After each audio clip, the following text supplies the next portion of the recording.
Acredito que você já ouviu falar de influenciador digital, não é mesmo? E influenciador digital católico. Então, dentro da perspectiva da missão da Igreja no ambiente digital, é sobre isso que nós vamos conversar no programa de hoje. A motivação vem de um livro recém-lançado, fruto de uma pesquisa inédita no Brasil e que apresenta uma instigante análise desse fenômeno no complexo ecossistema comunicativo e eclesial atual. Além de socialmente desafiador, trata-se de um processo que afeta de modo direto o desenvolvimento da pastoral, da evangelização, da teologia e também da comunicação religiosa. E quem conversa com a gente são dois dos autores deste livro, os jornalistas Vinícius Borges Gomes e Aline Amaro da Silva. Vinícius Borges Gomes, que está aqui comigo no estúdio, jornalista, mestre e doutor em comunicação, professor da PUC Minas e pesquisa a interface entre comunicação e política. Vinícius, seja muito bem-vindo à Igreja Sinodal, uma alegria receber você aqui. Obrigado, Marcos Túlio, obrigado a todos que nos acompanham, para mim também é uma alegria. E está conectada conosco a Aline Amaro da Silva, jornalista, mestra e doutora em teologia, com estágio doutoral na Alemanha e pós-doutoral na Áustria, é professora da PUC Minas também e realiza pesquisas em teologia, comunicação, cultura digital e religiosidades. Aline, que bom receber você aqui no programa, seja muito bem-vinda. Olá a todos e todas, é uma alegria estar novamente no programa Igreja Sinodal. Isso, eu quero começar assim com uma pergunta para ajudar quem está em casa. E começo com você, Vinícius. Estou aqui com o livro também, né? Falei com vocês do livro, apresentei, tenho ele aqui em mãos. São 5 autores, a professora Fernanda de Faria Medeiros, Aline Amaro da Silva, Alzirinha Rocha de Souza, Moisés Esbardelotto e Vinícius Borges Gomes. Este livro foi publicado pelas editoras Ideias e Letras e Paulus. Para a gente ajudar quem está em casa, o que são influenciadores digitais? Como é que a gente pode olhar assim, para esse fenômeno? Ok. Bom, Marcos, o termo influenciadores digitais ele começa a ficar popular por volta do ano de 2015. Mas ele tem uma origem mais antiga, lá nos antigos blogueiros. Quem acompanha a internet se lembra, tanto que alguns influenciadores ainda hoje são chamados de blogueiros. Influenciadores são pessoas que têm uma atuação nas plataformas digitais. Só para dar um exemplo para quem está em casa, YouTube, Instagram, Twitter, que agora nem chama Twitter mais, Facebook, estão presentes em várias plataformas e produzem conteúdo de forma constante para atingir um determinado público.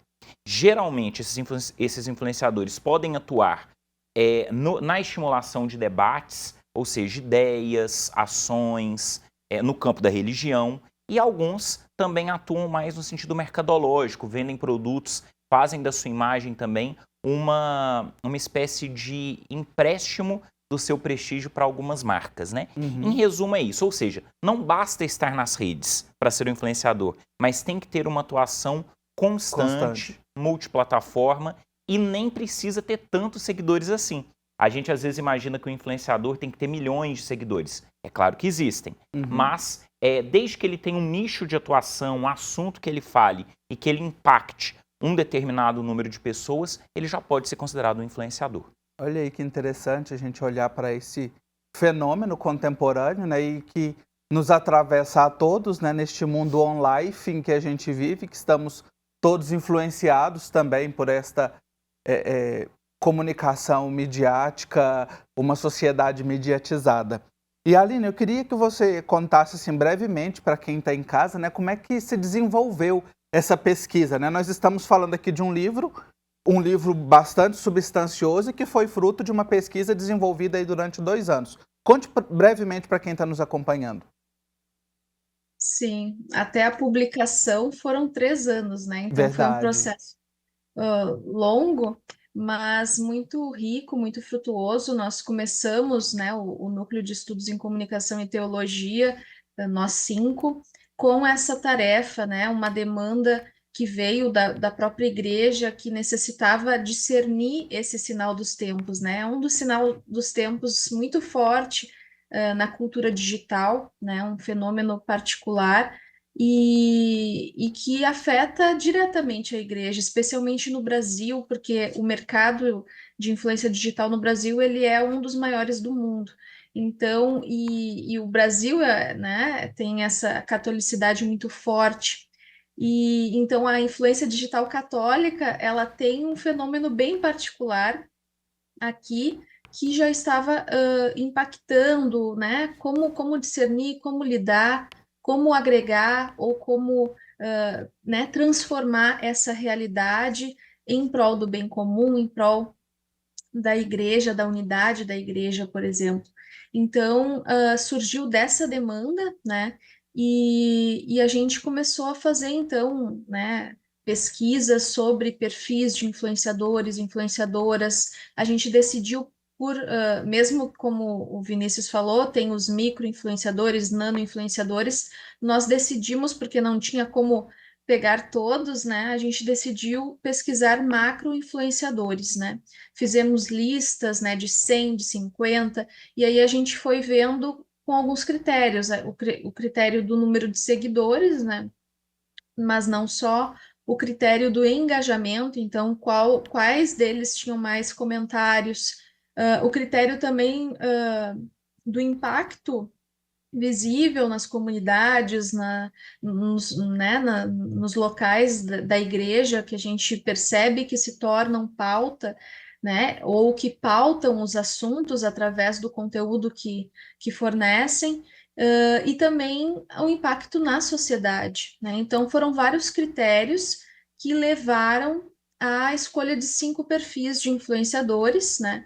Um Uhum. detalhe que entre os influenciadores digitais católicos, acima de 1 milhão eram poucas mulheres, e a partir desses critérios, as que estavam acima, né, não foram, né, na nossa visão tão não tinham tanto impacto quanto outros, então a gente acabou colocando só perfis, né, especialmente de padres influenciadores, né, mas especialmente de homens, né, 5 perfis de homens, né, um leigo, 4 padres influenciadores, para trazer um pouco da abrangência desse fenômeno, né? Então, Uhum. estudamos esses perfis a partir de critérios, né, eixos, né, de análise, o eixo comunicacional, cultural, o eixo sociopolítico e o eixo teológico eclesial. Sim. Então, Aline, aproveitar que assim, você tocou nesse ponto,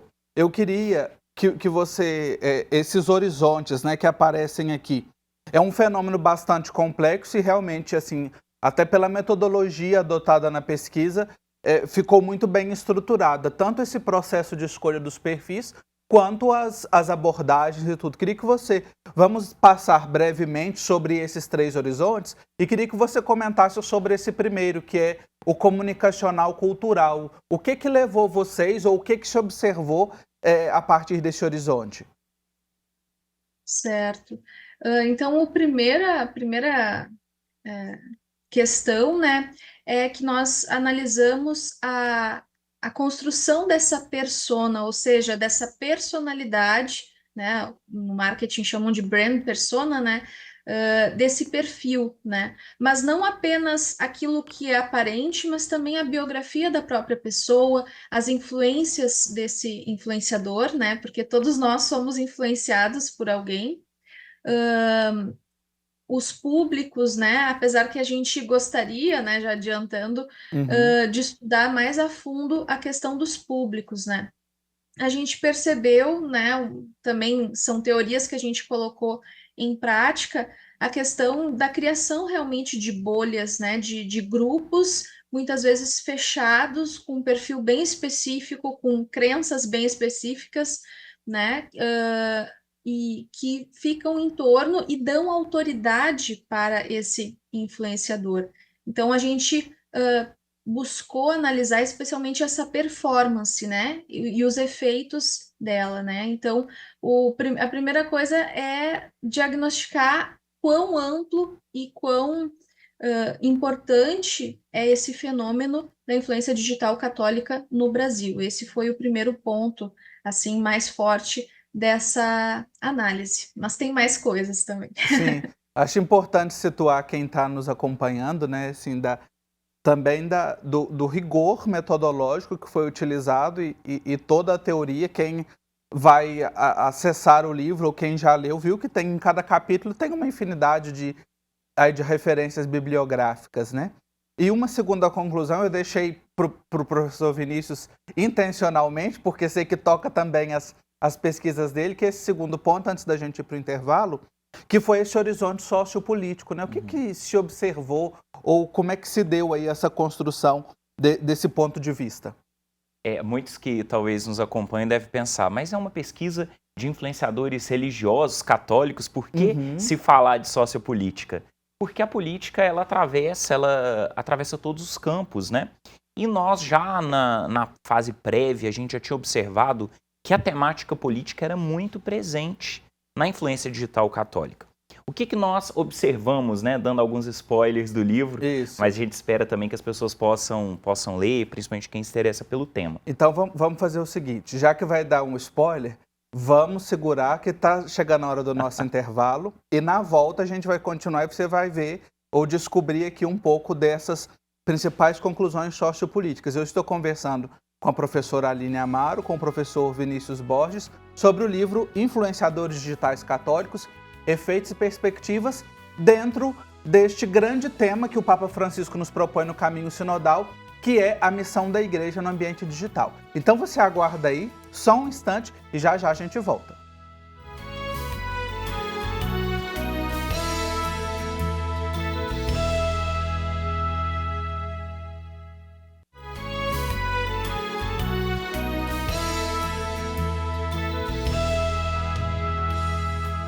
Falei com você que era rapidinho, já voltamos com a Igreja Sinodal e vamos continuar essa conversa sobre esse assunto que é muito instigante e interessante, os influenciadores digitais católicos. Cortei você, professor Vinícius, para deixar aí também aquela curiosidade em quem está nos acompanhando, né? Neste horizonte, neste ponto de vista sociopolítico. Muito bem. Nós observamos na pesquisa, Marcos, que os influenciadores têm alinhamentos políticos, alguns alinhamentos muito explícitos, muito claros, isso é importante dizer. E nós observamos, pelo menos no recorte, 3 tendências. Uma que a gente está chamando de conservadora, uma perspectiva mais conservadora, não só da religião, mas também da sociedade. Uma perspectiva mais ativista progressista, ou seja, influenciadores que levantam bandeiras ditas progressistas e fazem um ativismo disso. Mas eu acho que o mais interessante é o que a gente chama de isenção programada. São aqueles influenciadores que aparentemente não falam de política, mas a gente sabe que não existe isso. A neutralidade também é um posicionamento, a isenção, que aparentemente é isenção, também é um posicionamento. E muitas vezes isso se dá por uma perspectiva de não tentar se queimar com alguns grupos ou não tentar se envolver no debate. E aí é uma isenção programada até em virtude do próprio trabalho do influenciador. Porque não podemos nos esquecer, mesmo no campo religioso, alguns influenciadores têm na influência digital sua principal atividade, até mesmo profissional, remunerada. Claro. A gente tem que dizer que muitos autores vão dizer que o influenciador digital hoje é uma categoria profissional. Por isso que muitos se declaram, sou um influenciador. Mas, claro que o tema político é profundo e aí lendo o livro as pessoas vão poder entender. Mas só um último detalhe, Marcos. A atuação política dos influenciadores católicos no Brasil de hoje, ela tem sido muito impactante. Não só dos católicos, até em outras religiões. Por isso é um fenômeno a ser estudado, né? Sobretudo se a gente pensar que nós estamos num país que é um Estado laico, como que isso também se relaciona. Claro que não é o foco do livro, mas eu acho que abre perspectivas para a gente pensar. Claro, e dialoga com outras pesquisas também, né, que vêm sendo desenvolvidas, com estudos, análises, desse fenômeno. E claro, nós, pelo fato de ser um recorte de influenciadores digitais católicos, não estão isentos destas influências e até mesmo desses interesses, né, como você mencionou. Comunicacional, cultural, primeiro, sociopolítico, e agora eu chamo novamente a Aline porque também toca muito das pesquisas delas e a área de atuação, que é este horizonte teológico eclesial. Como é que nós podemos olhar para esse terceiro eixo, professora Aline? Sim. Nós analisamos esse eixo teológico eclesial a partir do que entendemos e estudamos sobre evangelização, entendendo a evangelização como um processo comunicativo, mas um processo que leva à concretização e expressão do reino de Deus na história. E essa evangelização, esse processo, ele deve ser integral. Então, a partir desse conceito de evangelização, que é missão, é essência, é natureza da igreja ser evangelizadora, evangelizar, então a gente percebeu que muitos influenciadores digitais com conteúdo católico não necessariamente são evangelizadores, né? Isso a gente percebeu muito bem na nossa análise. Por quê? O que significa isso? Os influenciadores eles podem ter uma ótima estratégia, um ótimo conteúdo, alcançar um vasto público, ter um grande impacto, mas não necessariamente essa comunicação efetiva que gera resultado pode gerar um resultado de encontro com Deus, né? Ser integrado num processo mais amplo e completo, digamos assim, de uma evangelização que leve, né, que seja capaz de conversão pastoral, de conversão pessoal, comunitária, eclesial. Então, esse é um fator assim essencial dessa análise. Outra questão é que é necessário critérios, né? Quem quer ser é possível também ser influenciador e evangelizador, Sim. mas necessita seguir critérios básicos, né?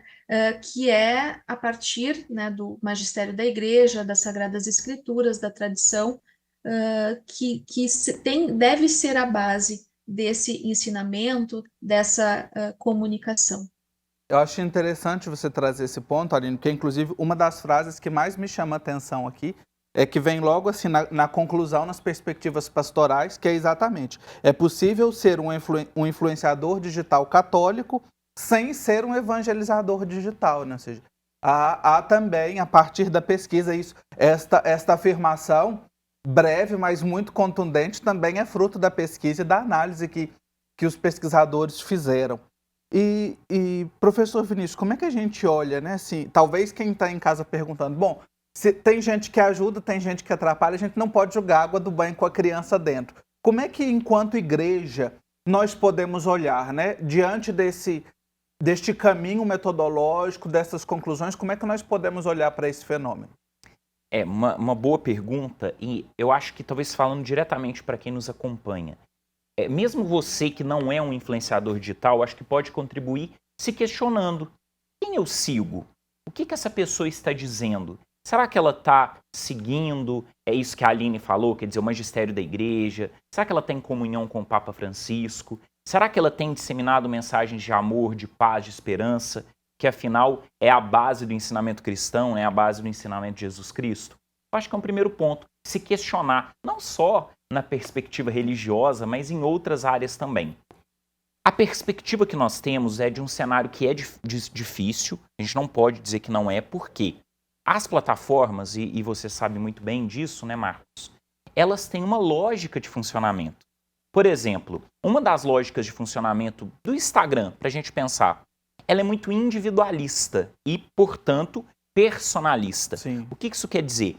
Que a valorização da figura pessoal, ela se dá em detrimento da coletividade, de assuntos mais comunitários. Senso de comunidade. Exato. E nós estamos numa igreja que a igreja é por si só comunidade, né? O próprio nome diz. Então a gente tem uma dificuldade. Como que a gente vai viver o sentido da eclesiologia comunitária numa rede que privilegia a persona? E, portanto, muitos influenciadores religiosos são também muito personalistas. Sim. Bom, o que nós apontamos como perspectiva?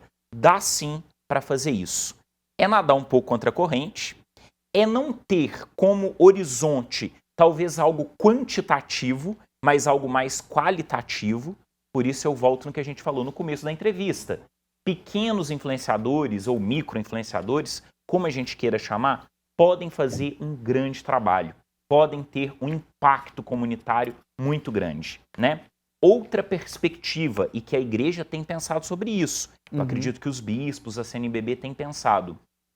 A influência digital, ela desterritorializa a vivência religiosa. Esse é um ponto que você toca que eu estava aqui assim pensando, né? Que, digamos, são supra-diocesanos, né? Exatamente. São supra-igreja local, são supra-comunidade, porque está falando para todo o país, está falando e para fora também, né? A pessoa que antes ouvia o pároco da sua paróquia, agora ela pode ter como referência um padre que está longe dela e ela pode seguir os ensinamentos desse padre. É claro que todo mundo deveria estar ensinando a mesma coisa, mas a gente sabe que há diferenças de abordagem, de filiações teológicas. Então, isso desafia a igreja, porque já vinha desafiando, mas a influência digital também traz uma coisa que a gente chama de desterritorialização, ou seja, a vivência hoje religiosa ela não está circunscrita ao espaço geográfico. Mas uma dica para quem nos acompanha é isso, a gente tentar equilibrar também as nossas experiências digitais com a experiência comunitária. A vivência, a troca pessoal, a vivência lá na comunidade, isso é muito importante, né? E quem quer ser o influenciador, talvez seja uma pergunta que muitos se façam, né? Eu acho que tem que ter como horizonte o que eu quero comunicar e para quê. Se o influenciador quer ser um influenciador para ganhar fama, para ganhar dinheiro, ele já está começando errado, porque isso não é ser evangelizador digital. Sim. Agora, se você quer se integrar, porque comunica bem, a uma perspectiva coletiva, comunitária, sem ter como horizonte somente dados quantitativos... Número de seguidores, curtidas. Exato, né? Engajamento. Sim. Eu acho que talvez seja um caminho interessante, né? É difícil, porque a lógica, repito, a lógica de funcionamento das redes, ela é tentadora. Sim. Mas a gente falava isso da TV, a TV também gerou muitos questionamentos, ainda gera, porque nós temos os teleevangelizadores, claro, né, nos anos 80, 90 sobretudo. Mas muitos souberam se adequar e conseguiram produzir grandes coisas. Eu acho que tem uma pessoa, Marcos, me permita dizer... Sim, o nosso tempo já está acabando. Está acabando, mas é só dizer que o Padre Zezinho, eu acho que é um exemplo, embora mais antigo, que ensina muito a saber dividir o que é ser evangelizador e o que é não se deixar levar pela lógica dos meios de comunicação. Com certeza. E aí a gente segue olhando, aqui dá pano para manga, viu? Dá para vários programas, mas foi só para instigar você também, que está nos acompanhando, a inserir nesta temática. Eu quero agradecer aos pesquisadores, autores, né, 2 dos autores deste livro, a professora Aline Amaro, que está conectada com a gente desde Porto Alegre. Nós também nos unimos em solidariedade, o Brasil todo olha para o estado do Rio Grande do Sul. Aline, obrigado pela sua participação aqui com a gente neste programa. Agradeço essa oportunidade de poder falar dessa pesquisa tão importante, não só para nós que fizemos, mas para a igreja como um todo, e também pela solidariedade aqui com a situação que nós estamos vivendo aqui. Esperamos, com a ajuda de todos, poder nos reerguer aqui. Muito obrigada. Com certeza, é tempo de cuidar do Rio Grande do Sul. Professor Vinícius Borges, obrigado também pela sua reflexão e contribuição aqui no programa de hoje. Eu que agradeço, Marcos, a toda a equipe da TV Horizonte, a todos que nos acompanham, principalmente, a Aline, que me acompanha nesse programa, e aos outros autores que não estiveram, mas nos acompanharam, o Moisés, a Fernanda e a Alzirinha. Obrigado. Maravilha. E obrigado a você que nos acompanhou. Espero que você tenha gostado dessa conversa e que leve esse assunto aí, procure. E claro, eu tenho 10, 20, 30 seguidores, você também pode influenciar, como nós escutamos aqui hoje. O que vai diferenciar vai ser a partir de que lógica que nós estamos influenciando. Partamos sempre do Evangelho de Jesus Cristo para tornar o reino de Deus presente no mundo. Até o próximo programa.